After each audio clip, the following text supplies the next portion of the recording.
Горному району 85 лет. Сегодня здесь проживает около 12 тысяч человек. В последние годы в районе интенсивно строят новые социальные объекты.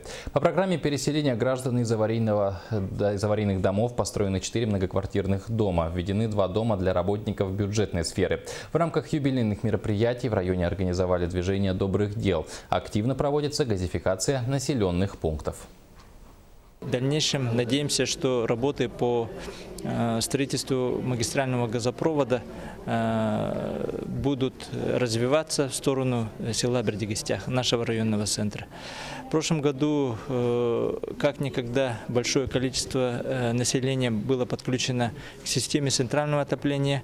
По республике мы имели второй результат. 330 семей было подключено в 7 наследях нашего района. Это значительный большой шаг развития условий для проживания